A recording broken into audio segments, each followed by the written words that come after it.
Wonderful. Hey, good evening, everyone. This is Rob Crete, your friendly neighborhood union president. I am so happy to be here tonight. I am joined by several staff members as well as our Secretary Treasurer, Val Chuchman. I know Regina's on her way. Our executive director is over at the school board meeting, having a Thursday evening school board meeting. So she's checking in on their shenanigans, as we like to always have a presence there and understand whatever they're presenting around budgetary items. So again, this is a brand new idea. We would like to have you at a back to school member town hall the night before we go back to school. I'm going to try to keep all of the comments as brief as possible. And then what we're going to do is we're going to save questions for the end. So if you want to stick around for the Q&A, we're going to record this and get it out to all of our members. So for those of you that are reps at sites, and even those of you that are not considering running, please remind your members, take a look at this, so that way they get some of the important information that they're going to need for the school year. We all know that I am the furthest from techie, so we'll do the very best we can. Oh, look, I have an angelic glow behind me. It must be the kickoff of the campaign today. So again, hey, there's a lot of great things happening here at ACTA, and I don't think it's ever been a more exciting and adventurous time to be a union member. And not only that, but there's never been a time where we need you and others more than ever. Thank you for being members. We have been able to, let's see if this goes. Membership is growing daily. We've never had a calendar year where we added 7,000 members, but yet we did it last year because of your help. Okay, the staff was kicking butt. You guys were having conversations with your coworkers, and we grew tremendously during this last school year. Now we're not quite to 60% as the law dictates. So there will be an election for our union that will be coming up. So that way we can maintain our ability to bargain for your contract and for dollars as well. So there'll be more information on that when we get that from PERC. But we need your help in growing membership as well. So we're going to talk about some of the great things that are going on. But again, you guys have been nothing short of amazing last year in having those conversations and making it happen. Frankly, 7,000 just blew us out of the water with in terms of other locals adding members. So again, we've had some great bargaining wins as well. We have a slide. We're going to talk a little bit about that. But this year, we have a contract going into tomorrow. You guys know exactly, we got a contract ratified, ready to go. I want to be clear, some members are calling about how this is attached to millage or what might be going on with the Board of County Commissioners. The ratification of our contract has nothing to do with that. They're completely separate. So everybody's getting their step, everyone's getting an increase, everybody's getting a supplement, and we're going to talk a little bit about that. But I mean, I am just super excited. I don't know ever in my career, and this is going to be my 30th year, by the way, in the district, of ever having a contract going in. We might have early on. I don't remember, but I don't think so. The other thing is we're fighting for millage for you and for our students. It will be an increase for every one of you.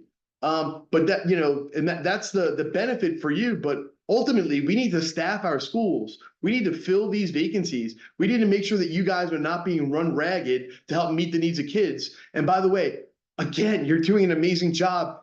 Despite that, with the school grades coming up and the success of the students has been outstanding. And it's because union members are leading the way. And that's what I want to talk a little bit about tonight. We're leading the way in the district, and we want to lead the way at every single school site.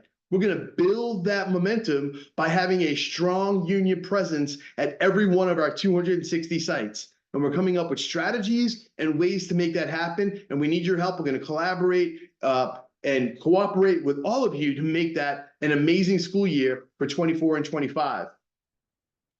And one of the best ways to do that is we need all of our ACTA members to be voting. We are going to be giving you all of our local candidates because honestly, that's where the elections, that is what affects us the most. The people that are the levers for your job and that are affecting your working conditions and your ability to make more money comes from these local elections. So I'm going to say something that I feel firmly and strongly about. We need every single union member to vote in the primary. It doesn't matter if you're a Democrat or a Republican or an independent like myself, we all can vote for school board members. when we vote for the school board members that we endorse, then we have that voice on the school board and we can help do better things for all of us. The conditions, the pay, what we deal with, and how we actually interact with the students. We have better control over that. We need your help with that. So we're going to talk more about that as well. And again, HETA comprises of education leaders. We want to make sure that we're controlling the narrative at every single school. We're going to talk about a few things here that we could do that, but we're building site-based power. We want to have a solid foundational group of union members at every single site and then build from there. And it's happening in a lot of them. So we'll talk a little bit about that, but you guys are leading the way and we're so happy for that. Again, it's an adventurous time for public education. And I'm proud of the work that we're doing. And of course, the most heartbreaking thing is when we get a call from somebody who was a member and now needs help, specifically legal help. And that is something we have no opportunity to help them when they're caught in that spot. And you know, there are several that were members that didn't rejoin when we went to e-dues, and then they found themselves paying thousands of dollars in legal fees. Now, happily, they're back as members, but some people fell through the cracks somehow when we went to e-dues. We understand that was a huge change. Once the law said that we couldn't take union dues from your paycheck, we had to come up with a different way. We're still streamlining that and trying to make that as smooth and as seamless for all of you. But double check, make sure that, hey, you remember, do you have that protection? Legal services, by the way, they're pretty pricey. Okay, so anyway, that's where dues come in. And I want to be transparent right away here. These are the dues for the school year. You'll get a poster on this. Still keeping those teacher dues just a little bit below $40 per pay period. Now, again, this is only over 20 pay periods. We don't take our first pay deduction, I think, until after Labor Day. It's right over, it's in early September when your first deduction will be due. Now, some locals, they'll take dues. They'll lower the dues by having them paid every 2 weeks for an entire calendar year.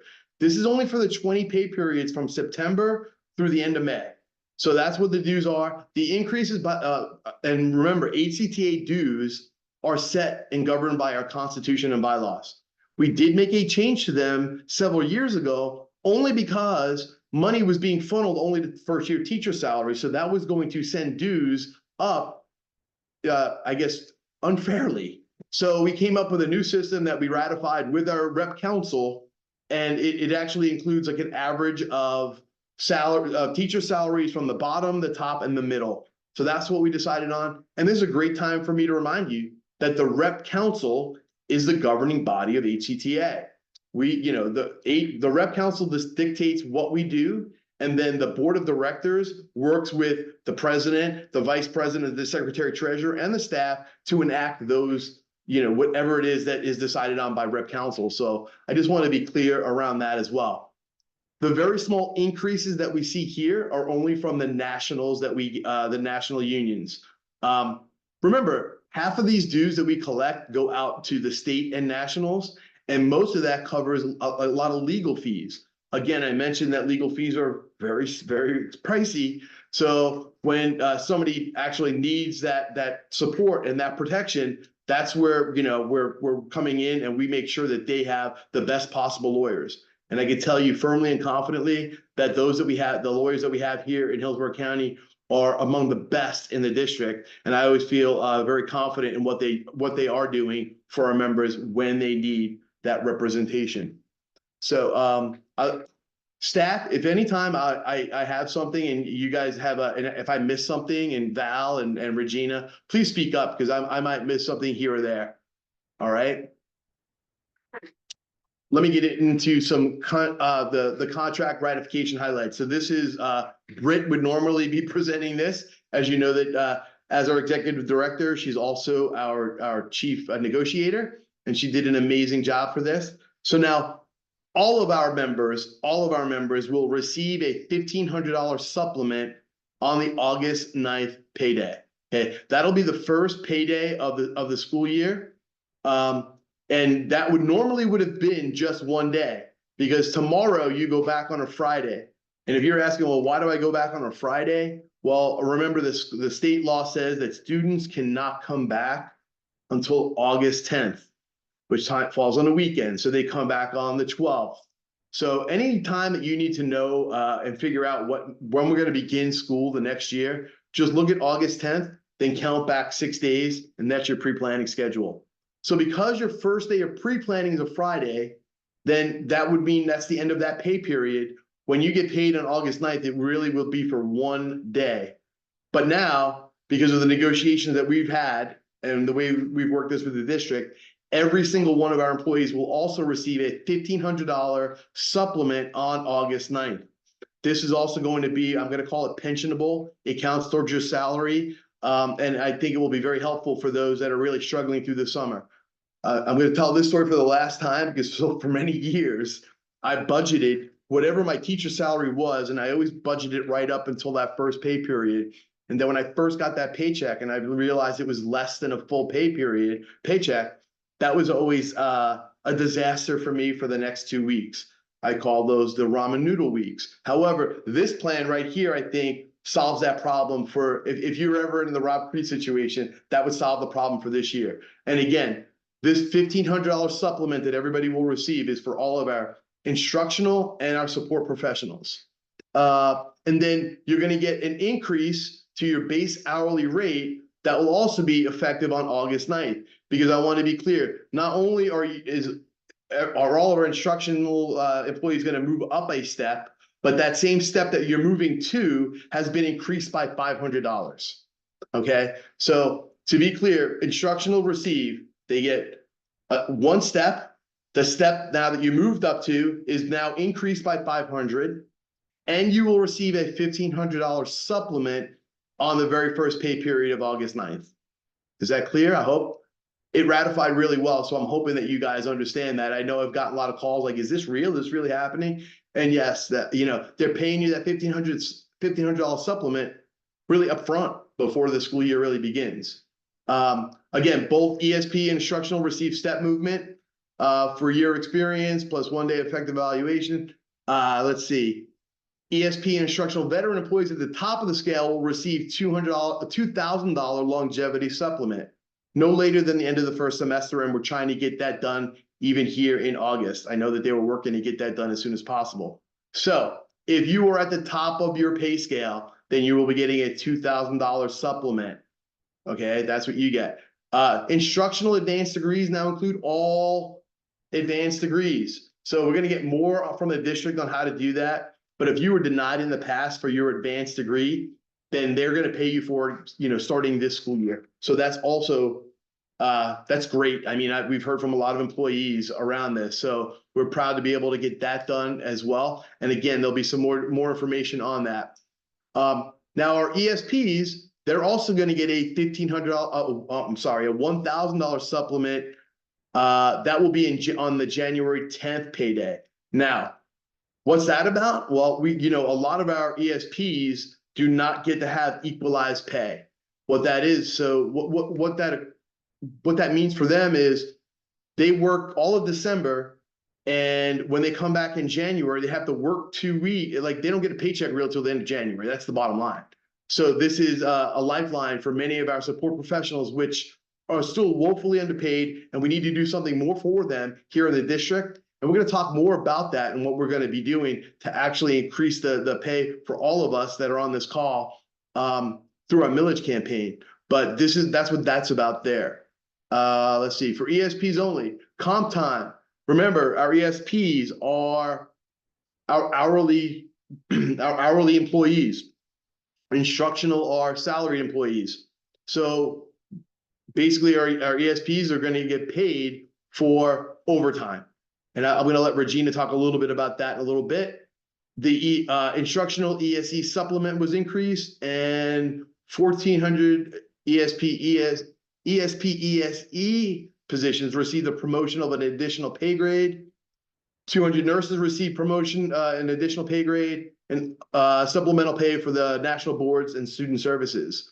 And again, we thank our nurses. They were amazing at the bargaining table and the bargaining team. We did something better for them, and we need to do more. They're important to the work that we do at our schools. So nurses, we thank you for what you're doing, and we're gonna do everything we can to get all of those contracted nurses out of our school district. And with your help, we're going to get there. Let's see. HCTA ensures that all supplements are not taxed as a bonus. Okay. This is something else that we got done. So there will be tax at the employee's rate of pay, FRS eligible. Like I said, I called it pensionable. Britt wrote that it is FRS eligible. Yeah, I mean, it wasn't that long ago. It really wasn't that long ago. We were fighting the district for our steps. Remember those days? And not only were we fighting for the steps, but we might get them like 75 or 80% into a school year without any retro. This year, we're getting our step from the very beginning. And honestly, we're setting a standard. I mean, this is something that we believe should happen every single school year. So we're proud of the idea that everybody got their step. We're proud that we're able to increase those steps as well by $500. So everybody is an impasse was really where we got everybody to the steps they need to be. That settlement last year was about $50 million. This year's settlement's about $70 million. And again, we need to celebrate that we have a settlement before the school year begins. That's awesome. Thanks, Regina. I appreciate that. I'm gonna take a drink of water. Any staff or anybody have anything that I might have missed along here? Doing a lot of talking for everybody. Our HCTA rep elections and rep council meetings. All that information is going out now. And if you need any of that assistance, contact HCTA. First thing you need to know, our rep council is the second Thursday of each month. Go look at your conference schedule now, your conference nights, and then alert the school admin if your conference night is falling on the second Thursday of any month. Often it happens where somebody says, hey, in February or March or November, hey, my principal scheduled conference night on that night. Contractually, they can't do it. So look in advance and let them know that, and again, it's just a simple thing. Hey, conference night was scheduled incorrectly. It cannot be the second Thursday of any month. Put it in writing. You're going to hear that a lot. Everything that we do, we're going to put in writing, because we have a couple of horror stories from last year that we got to make sure that everything we have is in writing. So again, rep council meetings, that second Thursday of each month, we go 6 to 8 o'clock right here at our building. And we hope that you're willing to run for a rep election. Again, building site-based power. Building our power as a union happens at the school sites. We want to have strong union foundations at every single school site. Please, if you believe in what we're doing, if you understand the gravity of the situation, if you see the value of what we're doing every day, I implore you and ask you to join and become and run for an HCTA rep. We're going to be rolling out something, a worksite leader supplement checklist as well, where those that are reps will have opportunities to make some extra money back from us by having those meetings that we want you to have at the sites and building that power. We have steps that you could take. So I don't want to go through all that right now. That's going to be going out to all of your school sites, but we have a document. We're ready to roll with it. So if you are ready to be our rep, we want you to have that election. We want it to be clear. We want you to be the worksite leader and make that team. It doesn't have to be you alone. Many school sites have the ability to have more than one rep. So we want you to be a leadership union team that could then talk to the administration and be the first line of defense when there's things going awry at your school. And again, we're talking about conference night at first. That's a simple one. Just take a look at that schedule. They often tell you during pre-planning when conference night, when they're scheduled. Just double check that and be on top of that for all of us. The first rep council is Thursday, September 12th. I don't think there'll be a conference night that night, but I'm letting you know that's our very first meeting here. And again, we have votes here. There will be some votes on that night as well. It's important to have those meetings in person. I know that some of you have asked them to have these meetings this way. And again, I'm going to go back to the previous superintendent that would gloat on how he was in our meetings because sometimes these links were shared. That's awful and not right. So we protect those rep council meetings. We will find other ways to get you information. We're not going to have regular town halls. They weren't very highly attended. We're going to put them out there when members really need them, when there's important information out there, or when you guys have questions. I also want to state, though, we have people that answer the phone here at our building, during work hours from 8 to 5. And then we also have hcta@hcps.net. If you ever have a question or a concern, that's an easy way to get at us. And Zia does an amazing job of inboarding those questions and issues and getting to the right people here at HCTA. Again, our rep council 6 to 8. What else did I miss there? Anything? Oh, and even the address, 3102 North Habana. Even though they're tearing up Habana pretty good right now, we should be good by September, I'm hoping. All right. Missing anything there? All right, now it's time for me to talk millage. Take a look. That's our logo. That's our slogan. It's very simple. Vote yes for students, because millage is vote yes for students. Our campaign began today. We had a press conference here at 1 o'clock. I've been doing media interviews all day and all afternoon. We need to have quality teachers and support professionals. We need bus drivers. We need custodians. We need more people to do this important work. And that's what the campaign is about. So we're asking our the voters of Hillsborough County to vote yes for students. We know that the Board of County Commissioners they're trying to actually postpone the referendum by 2 years. There will be a ruling by a judge by as early as Monday. We feel very confident with the case that we have. Strangely, for the first time maybe ever, our union lawyers have collaborated with the district lawyers to make sure that we have the strongest possible case. Here's my promise, is that this is so important to you and our students that we're going to do everything we possibly can to make this happen. We're having conversations in every corner of this district to make this happen for you. Now, if we are able to run this campaign, we're going to need all your help. This again is about students. It will wind up about we will be able to get some money for you guys with this. There will be an agreement that we will make with the district. We have not engaged the district yet around that agreement. We know the superintendent has spoken lively about $6,000 for our instructional and $3,000 each year for our support professionals. We're going to make sure that we look at those numbers and just dive into how much that this referendum could bring in for the district, and make sure that we negotiate the best possible deal for you that would then be ratified by you as members and brought to the school board. So every one of you would know exactly what you would be making over the next 4 years of that referenda if we get it to pass. Again, it's going to take the community. It's going to take all of us. And if we all vote lockstep on this and talk passionately about the needs of our students in Hillsborough County, I am confident that we can make this happen. So we have a very strong campaign and a strong argument as to why we need it. Other districts have it. You probably have thought about maybe even going there. Thank you for not. Thank you for sticking with us. And we hope to reward you by getting this done here in Hillsborough County. So I am super pumped about this campaign. I'm just hoping that the courts allow us to get this out there. It's going to be education, talking about the needs of our kids. And not only are we talking about the classes that don't have teachers, not only is it that, but it's all of you that are covering those classes or having extra kids in the classes. That takes away both your bandwidth from the students that you've been assigned and your energy. I mean, the job is exhausting physically and mentally as it is. And you add this other component in it, it's amazing how great you guys are doing despite all of these conditions, quite frankly. The school grades were amazing, and it's all because of you. You guys are kicking butt out there. And we're going to talk more about that as the school year unfolds, about how we're going to own the message and how we're going to actually improve our schools together. Again, site-based power. Union members making decisions at that site and understanding how we're going to move each school and move this district, because we're going to be the powerhouse. And with that, I'm going to take a drink of water and I'm going to pass it over to our new and amazing Vice President, Regina Gambrell. Welcome. Good evening, everyone. I am excited and definitely have started this great journey as your newly elected vice president.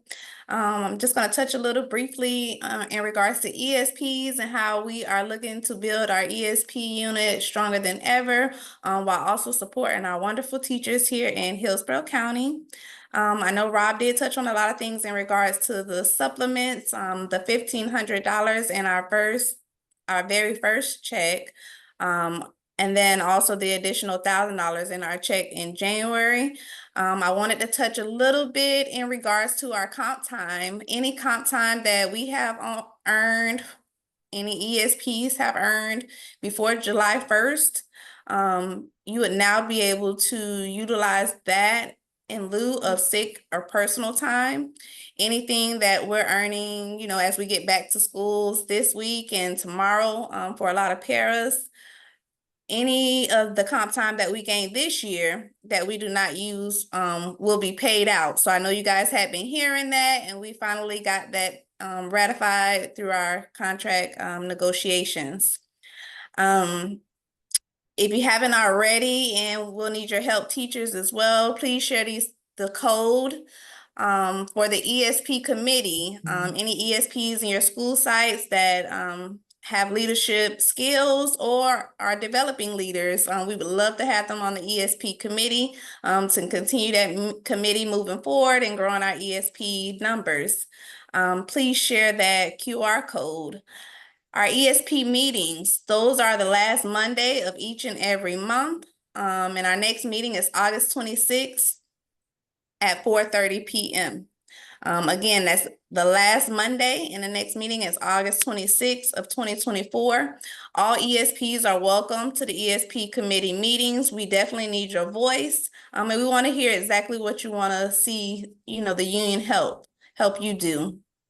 In addition, any professional development opportunities available to you as well. So with that, if I have any questions, did I have any questions in the chat? No, you're gonna take questions at the end like the rest of us, but appreciate you, Regina. Okay. Yeah. Well, thank a you lot of these guys, folks and I really appreciate it, and happy to join in. Yeah, no, it's so great working with you, Regina. A lot of these folks are thinking about they want to get some rest tonight, so I'm going to try to get it all out and then stick around for the Q&A. Appreciate you sticking around with me. But yeah, Regina's been amazing, and we're having a really good time working with her. Hey, it's SIP waiver time. You know, it's that time of the year with SIP waivers. So my first thing I'm going to say, all SIP waivers must be given to employees a minimum of 48 hours in advance of any vote for SIP waivers. Now, some of you saying, well, we used to have 3 days. Well, what was happening is some principals were weaponizing 3 days. They were dropping SIP waivers on employees on Friday afternoon and having a vote on Monday morning.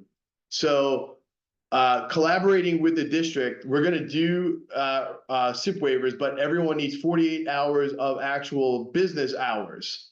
So no election, if they give you the SIP waivers on Friday, you're not voting until Tuesday. Okay. So imagine they give you the SIP waivers at 4 o'clock on Friday. The earliest they could have a vote is 4 o'clock on Tuesday. So most votes will take place Tuesday, Wednesday, Thursday, or Friday of next week. They all need to be completed during pre-planning because the SIP waivers are affecting the work that we do, right? So again, you need 48 hours in advance. They have to give them to you, and you have 48 hours before you could take a vote. Now, here's what we want you to do. This is how we build site-based power. This is a great and easy example. We're strongly recommending that our members hold a members-only meeting to discuss the vote during that 48-hour period. Get them together. This is a great time. What we're really going to ask you guys to do is have some more of these regular meetings during the school year. That's also going to help build it. But this is a great opportunity. As soon as those SIP waivers come out, let's get all those members together, huddle up, and say, hey, what do we feel about this? If you recall, we said in the past, just say no to SIP waivers. You know, that's our default. Frankly, if you're not having a meeting, we would tell you that your default should be no to the SIP waivers. And of course, they're going to tell you, well, that means we're going to have duty or other things. Yeah, there is a contract that we have. I want to be clear, a SIP waiver is making a change to the contract that you already have. Again, if the members at our site are in agreement and we're okay with that, then I say absolutely go for it. And I know what we're really talking about for the most part is the breakfast in the classroom in many of our elementary schools. So what I would say is, work that, and like when your principal really wants breakfast in the classroom, well then what can you guys get from that? There's many different examples. Most of them come down to just one or two things: comp time or early release on Fridays for the employees, for you guys. I'm not sure which one you like. Maybe you don't like any of those. I mean, frankly, I don't know. But I think that as members getting together and deciding that you guys are going to vote lockstep, yes or no on something, shows unity, and that's how we build the site-based power. So again, you get 48 hours in advance of any SIP waiver. If they're given to you on Friday, they cannot have a vote on Monday. You cannot have a vote until Tuesday. So all of the SIP waiver votes in the district will take place Tuesday, Wednesday, Thursday, or Friday of next week. Again, it started because somebody was trying to be slick. I'll drop them 4 o'clock, and then the first thing when you're coming in the morning at 8 o'clock on a Monday morning, here, just vote for the SIP waiver, and they were getting them through. So this is our attempt to kind of stop that. Now, here's the other tricky thing. We really don't have language on this that has this. This is an agreement that we've made with the district. So this is one that's absolutely in our favor, but I want to make sure that you guys understand it and then utilize it to our, for building site-based power. Again, once you have those SIP waivers, that's a great time to have your very first union meeting. And hey, that's also a great time to talk about rep elections. We want strong rep structures, create your leadership team, your union leadership team at your site, and then talk about these waivers. So I'll take questions on that at the end, but that's where we're at with it, and that's what we're trying to protect you guys against. I love this little thing that Britt put on the side here. A verbal agreement is not worth the paper it's written on, okay? One thing that I stressed last year, and I'm gonna ask all of you to do, is to document all of the time that you spend covering classes. Also, your sick and personal leave, okay? Did I miss a slide here? No, okay. Documenting your time, all right, because we're gonna talk about sick and personal leave as well, but there it is, sorry. If you make any kind of agreement and your principal says, hey, I'm promising you I'm gonna give you this, that, the moon, whatever it is, please have them put it in writing. And the best way to do that is just, if you have a conversation in the hallway and principal says, hey, do this or do that, and I will do this, just follow up with an email the next day and have them respond to it. Like, this is my understanding of it. Do you see it the same way? That we can put some teeth into and get you that exactly what you made that deal for. If you don't, it's become real problematic, and we've had some real cases this year that have, been a problem for members. So we're trying to just get in front of that. So any agreement that you make with any admin, just have them put it in writing and just document everything that you're doing. Document your coverage, document your absences. And again, here we come to absences and personal time. These are given to you. We've had a real disagreement with the district on this. You have 10 sick or personal days per year. You're allotted 4 at the start. We protect your right to use your sick and personal leave. If you're getting pushback because you are sick and you're using your days, okay, you're getting something documented or you're getting a letter in your box or an email, that's when you need to contact us and get an advocate. We're going to work with you and protect your time. The argument that I made is, could you imagine that the district gave all of you health insurance? They do. And imagine that your principal comes and sees you in the hallway and says, hey, I noticed that you've been using a lot of that insurance, that you've seen a lot of doctors, that's costing the district a lot of money. We don't really want you to do that.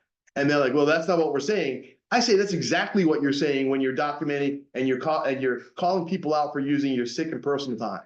Now, I want to also be clear. Our students need teachers and they need their support professionals in front of them. So do your best to be there, but I don't want you to be there sick. And when you need a personal day, you get a personal day. These are things that are in your contract that we will protect you from and protect for you. So please let us know that if you're having problems at your site. We had several principals that kind of went a little rogue with that last year. We want to make sure that we're keeping them kind of tight and understanding that this is a benefit that all of you have. All right, now I'm going to move on to another way that we're going to build site-based power. And that's with our school steering committees. Some of you are like, well, we had one, we don't have one. I know that it's done in a very roughshod way all across the district. Well, this is the year that we want to start building them better. and make sure that they are an opportunity for our union members to have a voice and talk about a solutions-based committee that talks about the issues that we're having. Okay, we have actual contract language. It's all in the 6.6. And I didn't put all of the contract language here that's in the contract, but you can go find it. And if you don't know, your contracts always can be found on our website. And by the way, we're going to be launching a new website within minutes, days, tomorrow, maybe later. I don't know. It's happening. The new website is going to look a lot better. It will also have your contract on there. So anyway, Rob, the new 6.6.1. website's up already. New What was that, website David? is up. The new website is up.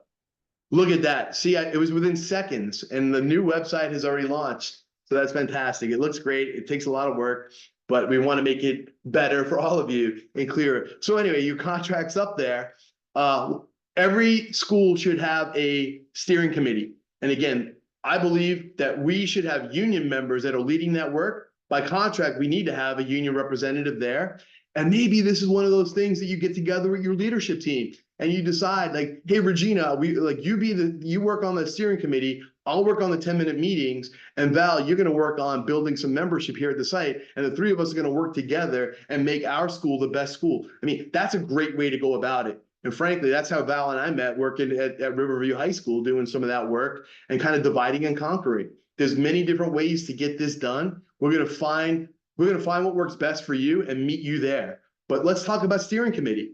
Again, most schools are not utilizing it. Most schools are not doing and not actually having a steering committee the way we need it to be. And we want it to be, again, solutions-based, talk about the issues that we're having, bring it straight from a union meeting, have your 10-minute meeting and say, hey, what is it that needs to be fixed? And then, hey, what do we think is a solution? And start bringing that. I think that's the first step in making effective steering committees that will show union power at the site and also make the school better for the employees and the kids. So that's what I'm going to recommend. We're going to have more to say about steering committees at rep councils because we want this to be a strong way to plant a CTA flag at every single school site.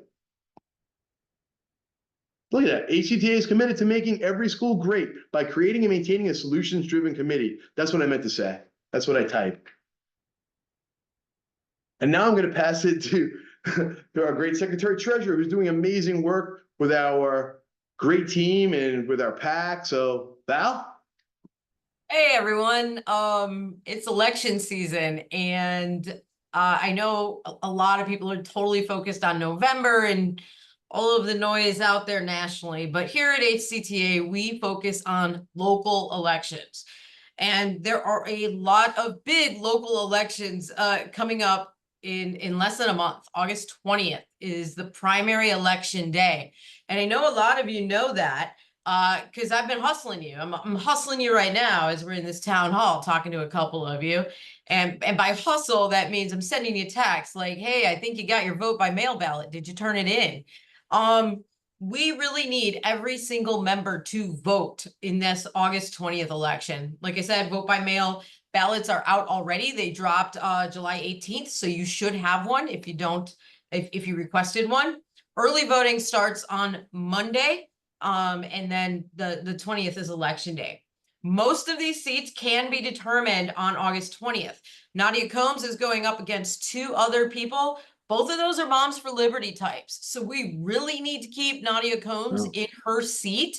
We don't want to deal with the alternative.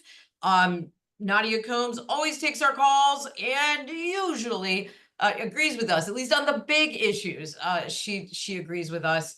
And she could win this if she gets 50+1 votes on August 20th. Jessica Vaughn only has one other opponent, and she's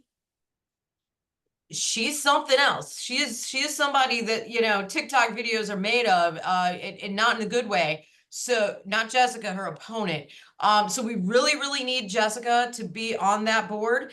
Her race will be determined on August 20th because it's only two of them. So if you live in District 3, which is New Tampa, part of Carrollwood, that area, And if you are Democrat, Republican, Independent, NPA, Libertarian, Green Party, whatever, if you are a registered voter in Hillsborough County, you can vote in the nonpartisan school board elections. So please make sure you're voting there. Shake Washington, his can be determined. He's got a couple people running against him. And then District 7, we have a dual endorsement of Lynn Gray or Johnny Bush. The other two people running in the race are also people who read books at school board meeting type people. So we want to avoid that, and check out Lynn or Johnny. Choose either of them. District 7 is countywide. So if you live in Hillsborough County and you're a registered voter, you can absolutely vote at least in District 7. If all of our members vote, we can maintain our union-friendly majority on the school board. If we lose one of these seats, things will get a lot harder for us. So please, I know you're gonna get annoyed with my texts. I'm sending stuff out in the newsletters. Please make voting a priority for this August 20th primary. And I think that's all I got. Vote, August 20th. That's all I got for now. Yeah, I mean, that's how we build, district-wide power, right? Is voting for these candidates. It's the greatest thing that you could do for your union and for the work that we're doing. All of these people right here that you see, they will pick up the phone when we call. That is super important. So again, doesn't matter what your party affiliation is, you all could vote in the primary. It is super important. And then, by the way, it's another opportunity. I looked at the calendar. We can't have a faculty meeting on the 20th either. So you want to let your principal know that is a very important day, election days. So August 20th, November 5th, you cannot have a faculty meeting. So those are two. I actually think you can have a faculty meeting. You just can't you can't use those 25 minutes beyond the workday. Oh, that's thank you. That is exactly right. Dang it. I hate that rule. And I hate that 25 minutes. I've been trying to get rid of that forever, and I'm going to keep fighting that. Anyway, so please get out to the polls that day. It's not that hard, but it is super important because it's local. The other thing I got while I was, in the messaging is that the first dues deduction is September 6th. That's a Friday. So that for those that talking about when I was talking about dues earlier. But again, the theme is building power in this district, and we're doing a great job. We built membership by 7,000. That's historic. We have a contract before we're going in. We're getting a supplement on the day that you normally would get peanuts. We have we need you to vote for these candidates. That's the way that we're going to run this district and be the powerhouse that we can be. So we just need your help. Again, not with along party lines, just help us with these candidates and we will get you there. And then when we get the positive ruling, we're going to get you guys together for the millage campaign, which is going to be amazing because other districts are paying what we can't because they already have it and their property taxes are higher than ours. The average home is less than $300. We will also send out the code for the property appraiser where you can see directly how much you would pay from your home and show others in the community. Because I promise that all of you will be paying pennies for what you can reap in terms of thousands on your paycheck that you certainly deserve as well doing this great job. And then the byproduct of that is that we get all of these vacancies filled and we're doing, collectively we'll have more people, more hands on deck to do this important work with the kids. So that's the route. Remember, the campaign's all about kids. We need these school board candidates elected. We're gonna talk to you guys a lot about that. Again, nothing is worse than we find out that somebody wanted to be a member or thought they were a member, and then they need the help that we could offer. We try to be as kind as we can with it in terms of we feel bad, but ultimately that's the services that you're paying for legal protection. And we do everything that we can to fortify the house here. And we want other members the potential members to understand what that protection is. So you need to share that with them. A simple route would be, we've always insured your house and your car. How are you not insuring your career out there in the world that we're in the state that we're in, and the public education is under attack like never before. But collectively, we protect all of you. And so thank you for that. We also have some great committees that you can join here. So we have I love this, the QR codes for our our committees. If you're interested in any of them, you're not bound to only be in one. If you want to be more than one, we absolutely welcome you to do that as well. But this is the time of the PowerPoint where we're going to ask you guys if anybody wants to step up and ask questions. If you are ready to go have your dinner and kind of do a little, get ready, however it is for the first night of going to pre-planning, have a great night and have a great school year. We hope to see you here at the school, at our building for rep councils and all the other different activities going on. But we're going to stick around and answer questions for anybody that has them at this time. If anybody wants to just raise their hand and come on into the room, I'm going to stick around and answer questions as long as you have them.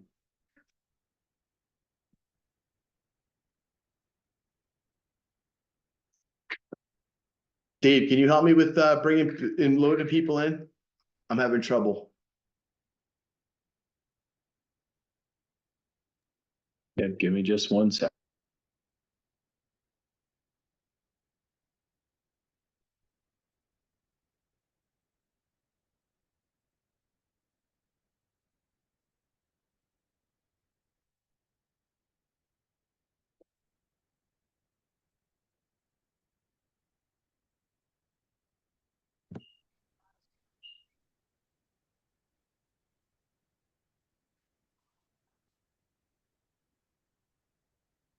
Looks like Laura von Staden is, there you go. Ready? You're good to go, Laura.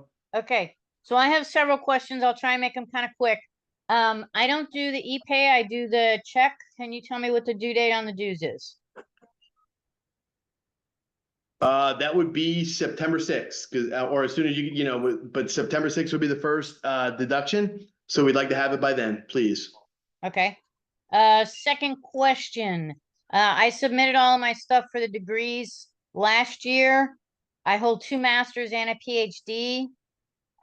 Even though I'm teaching science, my PhD was in science, they took my master's and paid me at the master's level. Will that automatically update, or I have to do something new, or that information is going to be coming? And Doc, by the way, Doc, it's good to hear your voice again. Nice to hear you again. And not sure yet. I think that they're probably going to be able to get you your payment on your doctoral degree without any other work, but we're still working out that detail with the district. So we're trying to make it the path of least resistance for everyone, but we don't have that settled yet. Okay.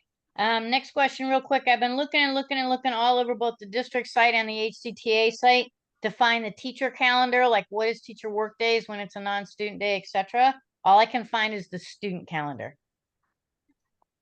Staff, anybody have any help on that one? I'm not exactly sure where we're at with that. Anyone know? Yeah, it's a chip. Hey, can I answer that? Please, Tara. Hi, it's Tara. You should be able to see that on the district's website. If you go under their homepage and under employment, it'll say employee relations and all the work calendars are there. Okay, thank you. So, And then just you're a welcome. couple more real quick ones. Go for it. Is there, I know I'm getting close to retirement. I have some friends that retired this past year and concerns about professional development and renewing our license. Does the district do anything for teachers that have retired from the district to maintain their license? I don't know if I've ever had that question. Does anyone else, Dave, does anyone know that? I don't have the answer. Yes, Tara? they do allow you to take trainings at their facilities. You do have to set it up with the district though, because you will no longer have your LAWSA number. So they'll basically set you up an account with your social security number. But you Okay. can reach out to the district. It used to be Erin Barnhart, but I don't think she's in that position anymore. David might be able to say who the new person is, but yes, you can still collect and maintain points through Hillsborough, and they will also help you track it as well. But Beautiful. more importantly, if you are a member of HERE, the Hillsborough Education Association Retired Group, which even if you're in your 12th year of teaching, you could join them now. And I think it's $500 for a lifetime membership currently. As a member of HERE, you can access your union's training right here in this hall, and we will make sure that your points transfer over. So you don't have to worry with the district. Join HERE and jump in on our trainings and contribute to the conversations that are happening in the room with your fellow union members. Okay, and then At our school, we don't have a steering committee. We have a leadership team, but the leadership team is our subject area leaders and our grade level leaders, which are all selected by the principal. So that's like a not legit thing? Is that, That does not qualify based upon our contract language for a steering committee. I gave you the opening, like it's in 6.0 in the contract will go into how that committee should be constituted, but it's not just handpicked leaders by the principal. That's not what we're looking for. That could be his leadership team. That could be completely different, but that does not take the place of what should be a steering committee, which again should be an opportunity to get some feedback from the employees. And frankly, I've spoken with the area superintendents for them to kind of stress to their principals that they should embrace the steering committee as an avenue to have a better conversation with the employees and with the union members at their site about what they're concerned about and what solutions that they're bringing. So I don't know if that helps, but I would take a look at what's going on. so each school is required to have a steering committee? Yeah, by contract, yes. Okay. And then last question, how many students and how many teachers do we have in our district? Too many students, too few teachers. I don't have that number off the top of my head, but we, they don't have that number, they base it on projections, but I know that we are deficient of at least 500 teachers right now. So we know how that affects what you guys all do at your school sites. Yeah, don't have that number for you right off the top of my head. Okay, I was just kind of wondering because I know since pre-pandemic times, I know we cut an awful lot of teaching positions. And I Yeah, know we that we've have. had it, and we've had a great influx of students. So while we're only showing that we're down 500, I think we're actually teacher per student ratio is a whole lot different than it was pre-pandemic. And I was just curious about that. Yeah, that's an absolute fact, and that is another consequence of the Mr. Davis time here. I'll say that. But yes, that's something that we want to first fill the vacancies that we have before we start making more noise that we need more units, which we could easily argue that we do. Right. We know that we want to have smaller classes. We know that that's the most effective, and quite frankly, that's what the voters of Florida decided it should be mandated, and the government just finds different ways around that fence by just not doing anything about it.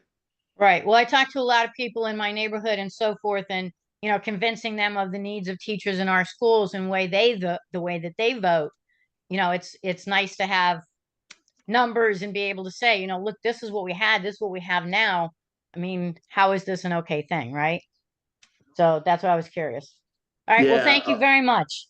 No, thank you very much. And I just want to also double down on what David mentioned about here, our Hillsborough Education Association of Retirees. They're amazing. They help us in so many different ways. And you'll see in the newsletter on Monday, they even have a small grant for your classroom when they have an innovative grant that they give every year. And they work with us to try to get money to as many of you for the small things that you're doing in your classrooms for your kids. So look for that as the Hillsborough Education Association of Retirees and their innovation grant coming in the newsletter on Monday.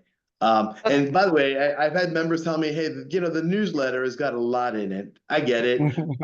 We're trying to make it getting you the information, and we know you have to kind of sift the sand sometimes, but we do try to go from most important to maybe a little bit like with some of the advertisements. Like we try to figure it out.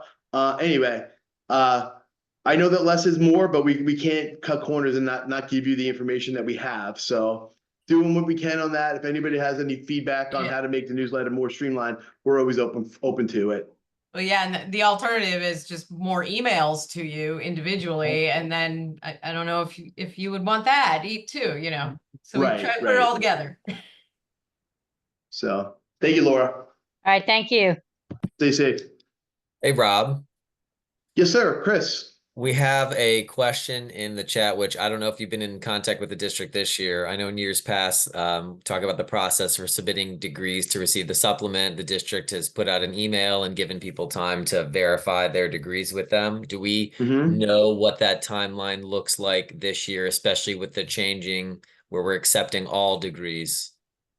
Again, no, not yet, but we should have an answer real soon. And honestly, the district was trying to streamline that, make that easier for everybody, including, you know, the HR department. So as soon as I have information on that, that's going to go right out in the newsletter. I'm even hoping to have something out there as early as Monday. Thank you. And by the way, the member who was here, who was just asking the question, I think it was Laura, it's 6.6 in the contract, and the administrator can appoint up to 25% of the steering committee, but there is a very clear process for how that committee should look in our contract. Thank you, Yep. Rob. You're welcome. Anytime. Thank you for, okay, that's why we have great staff, because they have great knowledge and they help with all of this work. So. All right, we have Penny Reeves. Penny, I think you're unmuted. Hi, can you hear me? Yep. Okay, so I unfortunately was late to the meeting. So where can I find the information on the recap for the supplements and things like that that we're supposed to receive and when we're supposed to receive them? Well, Penny, well, good news is we're recording this and we're going to get it to all of our members as soon as possible. So that's the first Okay. thing. So you could, you know, get together with your family and friends and watch this again and over again. So again, with the supplements, all of everybody that we represent, and I'm not exactly sure what you do and where you do it, but thank you.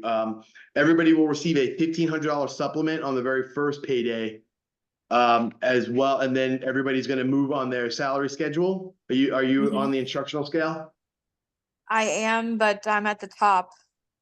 Those at the top will then get a $2,000 supplement on top of the $1,500 supplement, and the top of the scale also gets an increase of $500. So those at the top then would see a $4,000 increase. Okay. And there was no step changes or anything like that to the pay scale, correct? You mean an increase of steps? The answer would be Cool. no. Last year we got Okay. the step to 25 from 23. We thought Right. that, you know, yeah, that's helpful. We understand that we want more, but so the top of the step, that would be where you and I are, I guess. Right. That just increases by $500. Okay, so everybody across the board gets 1,500 right after we start back, correct? That's correct. That will be on the very first payday. You're going to get paid for one day. That would be tomorrow, tomorrow's day, and then $1,500 supplement. That's also part of your salary and pensionable. And then you're going to also, because, go ahead. And then as at the top of the scale, it's another $2,000 supplement. Is that what you're saying? No, your top of the scale is going to increase by 500 from whatever it was last year. Okay. So that's going to be in your pay, your every 2-week pay. And then you're also going to get a $2,000 supplement for being at the top of the scale. We don't have a date for that yet, but they're trying to do that as soon as possible. Okay, and that's completely separate from the degrees, because I'm one of those people who have a master's degree, but it wasn't in what I'm teaching. That's correct. That's nothing to do with your advanced degrees. Okay. Okay, thank you very much. You're very welcome. Thank you. Mhm.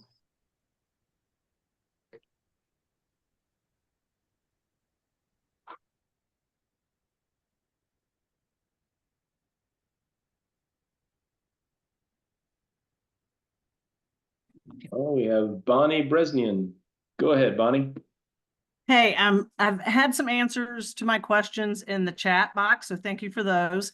But I'm still trying to figure out, we have a large exceptional student education department at our school, and our admin has been very supportive that the para educators that stay after their workday to plan with the teachers could earn comp time. Now, this was last year, and many of those paras would earn comp time and use them for non-student days, personal time, sick time, that kind of thing. Now I understand that whatever is left at the end of the school year, they could submit that for pay. My question is, who is paying? Where is that money coming from? So is my admin going to be very strict about this now and not want them to earn comp time because that money is coming out of a school pot? Or is the district got some pot of money that this is coming out of that the principals are not going to be so tight-fisted with their money and will freely allow the paras to stay to plan, or this next coming week is meet the parent open house. And again, our para educators have been encouraged to stay because They would like the paraeducators to meet the parents. Well, that's 2 hours of comp time right there. So I'm just wondering, where is that money coming from? Regina, you want to grab that one?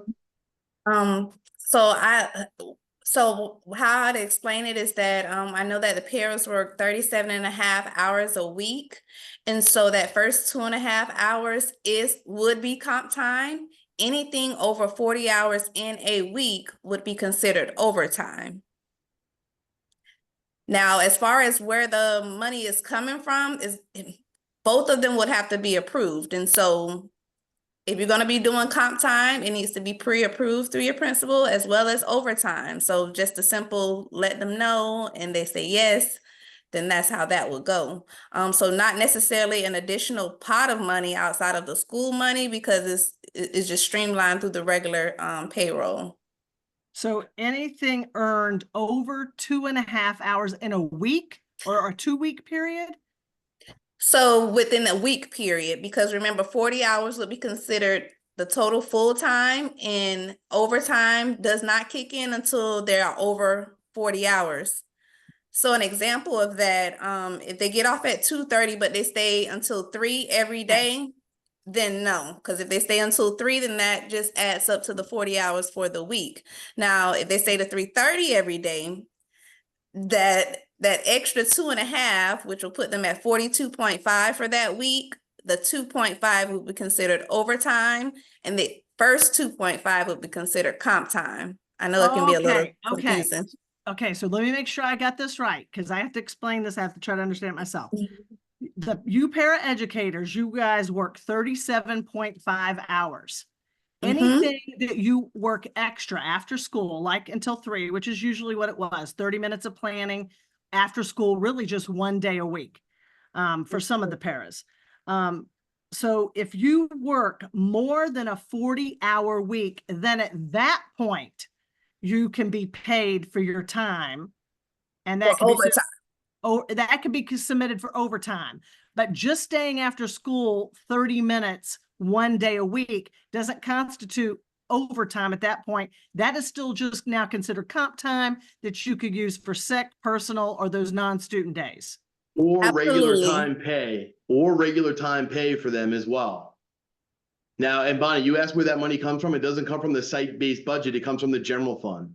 So if I'm Regina, I'm saying every day 30 minutes.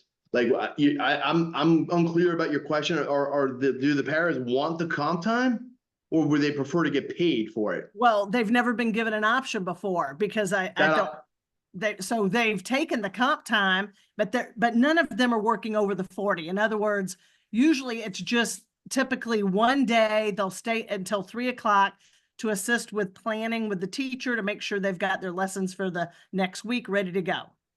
Yeah. So I would advise for them to keep the comp time, the 30 minutes comp time, so they can use it for those days, personal or sick or those non-student days. But anything that they have left over in that comp time pot at the end of this year will be payable.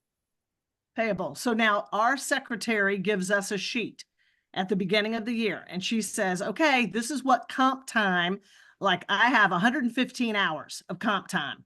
That's what I have. So some of them might have 35 hours or 40. They can't turn that in for money is what I'm asking then. No. So anything earned before July 1st, 2024 can be used only in lieu of sick or personal time.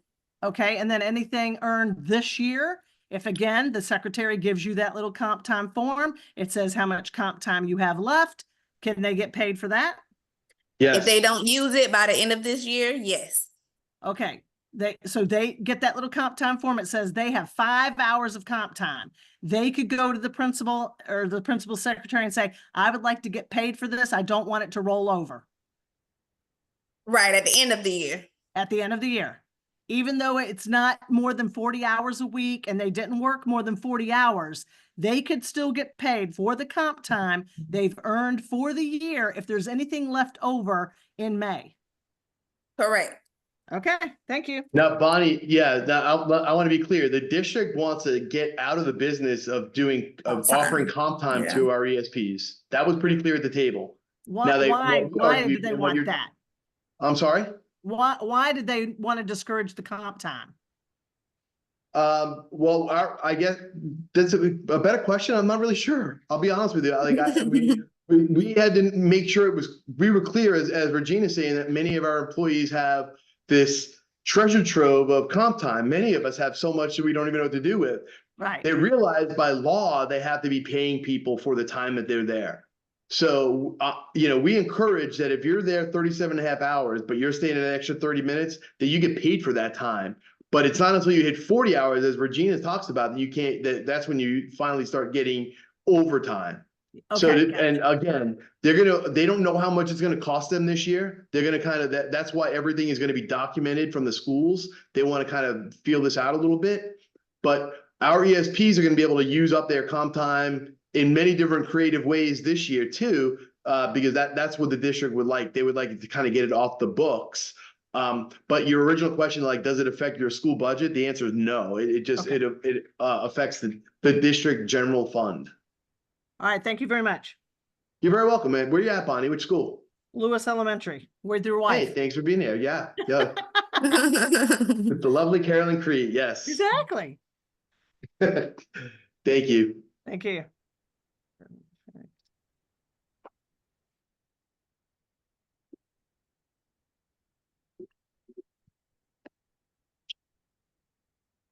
Who do you have next?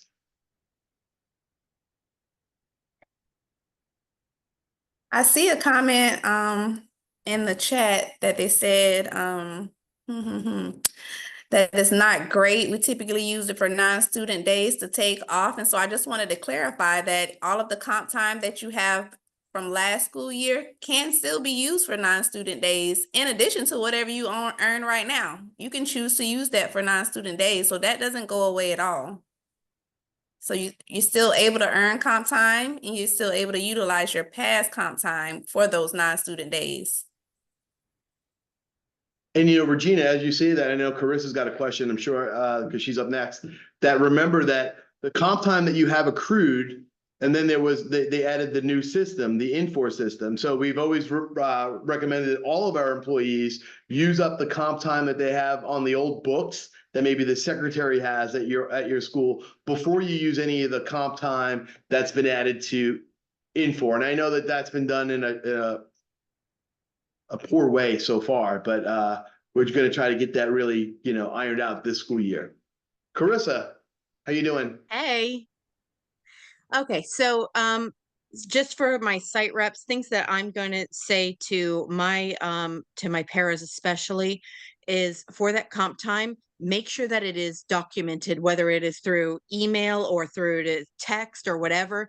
You're not staying after with those kids until after they have actually said, yes, we are going to give you comp time. It's going to be an issue this year because the district doesn't want to have to pay it and go forward with it. So that's one thing that just as a bargaining member, I'm just thinking about that of what they're going to do and what the issues that my personal paras at my school have had issues with, that well, it wasn't okayed, so you didn't get you don't get it, then you don't do it.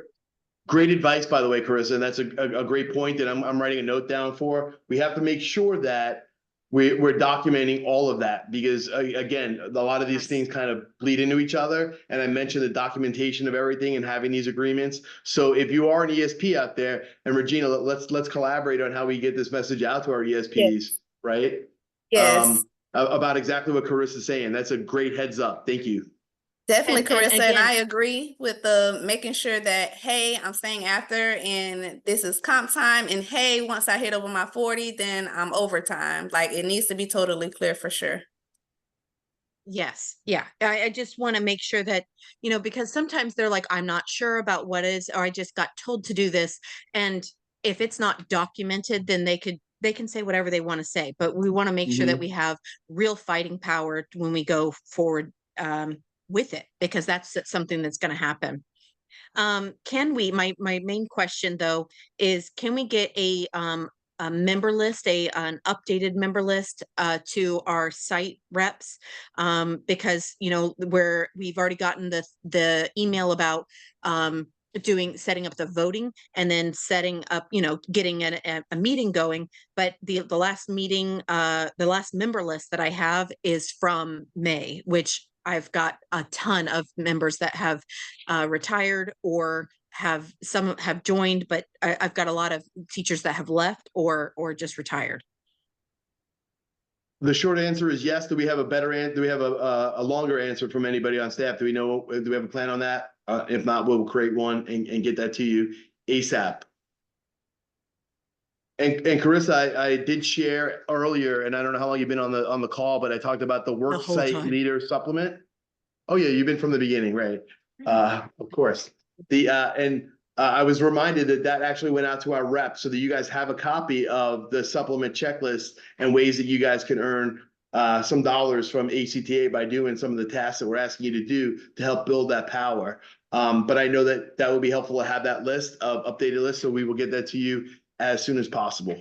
Yeah, Thank you. I also want to say that sometimes there's a little lag in the data that we get from the district. So it may not be like updated, like this is last week's new hires and stuff. So or the retirees might still be there because they haven't fallen off yet. So I understand the frustration, and we're doing the best we can with the information the district gives us. Absolutely. Yeah, Carissa, sorry, this is Chris. In your rep election materials, you should have a PDF file that has our most up-to-date information. Do you not have that? I saw it, but I guess I didn't see that. I saw Is it not- I saw the voting email. All right, check that out, because inside of there, you should have, sorry, I'm trying to pull it up myself. I have an example of what it looks like. Yay, my computer is slow. It has on there, you were sent election coordinator checklist, a rep election ballots, AR instructions, sign-in sheet, worksite leader checklist, your school's information, and then a rep form. So you should have those 7 things. It's gonna make me look like a fool, huh, Chris? No, I'm not. And that is not my intention, that's for sure. I just want to make sure you've got what you need. I'll let you know if I didn't get it, Chris. All right, thank you. We'll make sure you do. I will. We all appreciate you, Carissa. Thank you. Thank you. We got Penny coming back. Has another question, maybe. Yes, I just typed it in the chat box. Teachers can still only use comp time on non-student days, is that correct? No. You could use, Regina, I'm sorry. So yes, teachers can still use comp time for non-student days. Yeah, And is that but the only time we're allowed to use them is what I'm asking?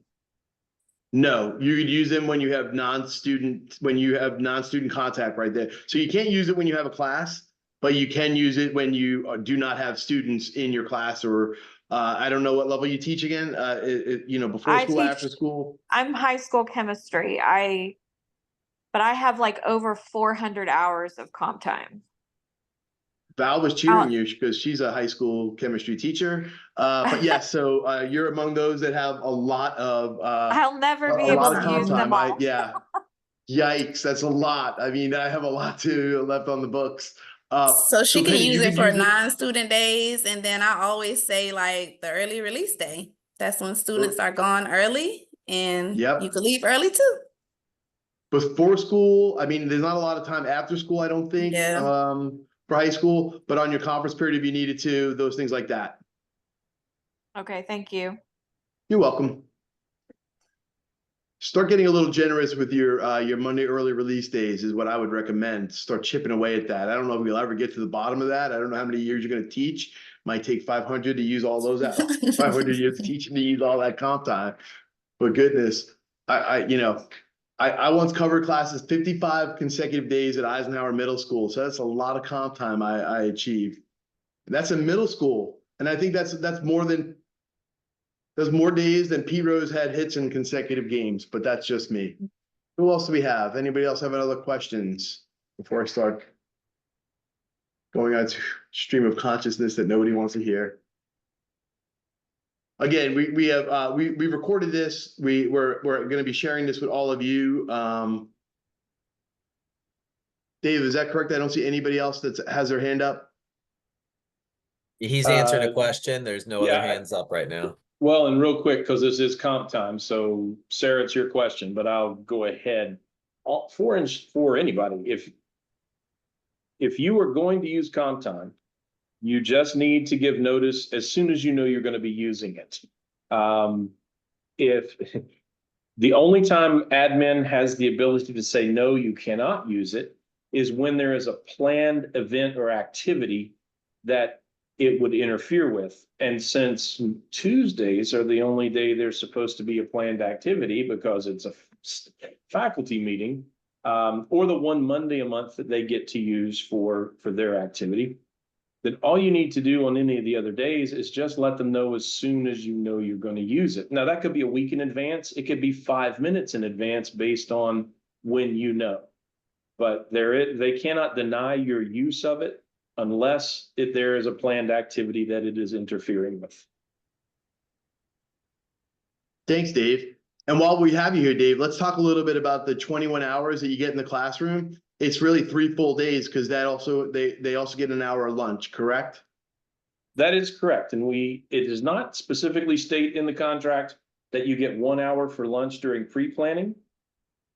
But if you do a little quick math, it says that you get 21 hours of planning time for your classroom, for your personal planning time, which is the equivalent of 3 work days. You work 8 hours a day in your normal work day. So there's an hour missing each of those days. That's for lunch because there is no food availability on campus. The cafeteria isn't open. So you're going to need to either stand in line at microwaves and heat it up, or go somewhere and realize the rest of the world still turns while you are there. So you get 1 hour for lunch during pre-planning on top of 21 hours within the 5 days, because the 6 days is professional study day. Thank you, Dave. We got Dr. Budstetten who wants to come back in and ask another question. Hey, thank you. That made me think of one more thing. So if we have a whole class period, we're on an 8-period day in middle school. So we have a whole class period for lunch. What can they require us to do in terms of using that time for tutorials or assisting students, etc.? Well, you are guaranteed, your contract protects a 30-minute duty-free lunch. So that's what that's the first thing that you get right there. So are you saying that you're teaching wall to wall every other class period of the day? Or do you have a conference period as well in there? We have a conference period as well. So I was like, her lunch is connected with the conference period. Is that right? No. I think For she some said teachers, yes. For other teachers, no. Just depends on what period Right. you happen to have it. So Laura, to be clear then, so you're in a middle school, you have a 30-minute duty-free lunch, but yet there's still another 20 minutes or 17 minutes in that time, and they're asking you to do some sort of activity? Yeah, so they want us to do, like, they asked us last year, a minimum of 4 days a week, and they expected us to use the entire time for student tutorials. And they said, if you want to play your contract and require students not to come until the last 17 minutes, you can do that. But, we're an IB school, and, so it was kind of implied that it would not be looked on favorably if you didn't do that. There's a word that begins with bull and has a poopy word after that is what I call that. But however, Laura, I would say it's up to you as an individual of what you think you want to do and need to do for your students. I know that all of you go above and beyond just by the nature of who you are and what you do and being union members. With that, you don't have to do anything around that. I would say base it upon your needs of the needs that you see that the students need. I know that that's a really circular answer. I would like you to email me this so that way we could talk a little bit more with the staff on this. I know we heard it last year, but I just want to come back to this one for you a little bit with a little bit more more data, more teeth to what I just said. Right, so, because I've heard that, they could require the 17 minutes, or, they could require, because then it was basically, well, if you guys don't want to do that, well, then we'll just switch it to where, it's a different class schedule, so you don't have that time. Right, right. So just want to know exactly what are they allowed to require and what aren't they allowed to require? And of course, we always go above and beyond for our students. Right, But- and that's where we begin, right? And then I know that you guys are doing that. So again, please email me that so we could talk and I can get you a little bit more information on that. But I guess what they're saying is that they could either do a 7-period or an 8-period day. But if they do a 7-period day, then you're only going to get your 30-minute lunch, right? I mean, that's Right, what I'm so then it's in the assuming. middle of one of your class periods, like, I used to have 12 Right. minutes of class time and then the 30-minute lunch, so you had to stop class, walk the students over to lunch, go back to your room to get your lunch, and then you had to walk back over at the end of their 30 minutes and pick them up. You had to be there before their 30 minutes was up to pick them up. So by the time you did all of that, you were really down to about 16, 17 minutes for lunch every day. Yeah, again, that word that begins with bull and ends with a bad word. I'm not using it. Right. I'm going to not use any bad words, but I remember I was a middle school guy for 20 years. I know that. So first of all, when they're asking you to walk your kids to lunch and it's all across campus, one, that's a great conversation for your steering committee to figure out a better way to do that. That's the first thing I would say. And, because kids will go, if kids are going to walk to math on their own, then they're certainly going to walk to lunch on their own. That's what I would argue. But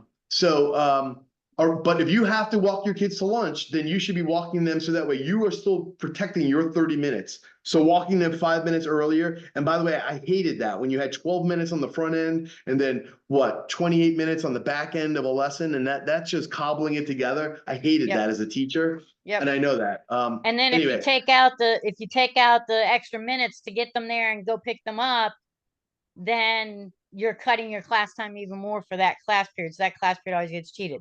So that was the idea that went to an 8-period day. We could further assist students, have more time, and so forth. Yeah, but it's then such they an wanted to imperfect make it- system. I know. Yeah. I remember my rage of like this is one of the things I fought as a middle school teacher that it's got to be a better way. Again, please email me this so we could talk a little bit about it more, and I can get you a better answer. But that's one that's historic in terms of why are we walking only middle school kids to lunch? Like what like that like that's the one class I said I promise they're gonna go to lunch. right. English, when I'm going to make them read and write, they might hesitate. I get that. No one's walking them to Creed's class. Right. Anyway, yeah. So help me with that, and I'm going to help you with this one. All right, great. Thank you so much, Rob. You're very welcome.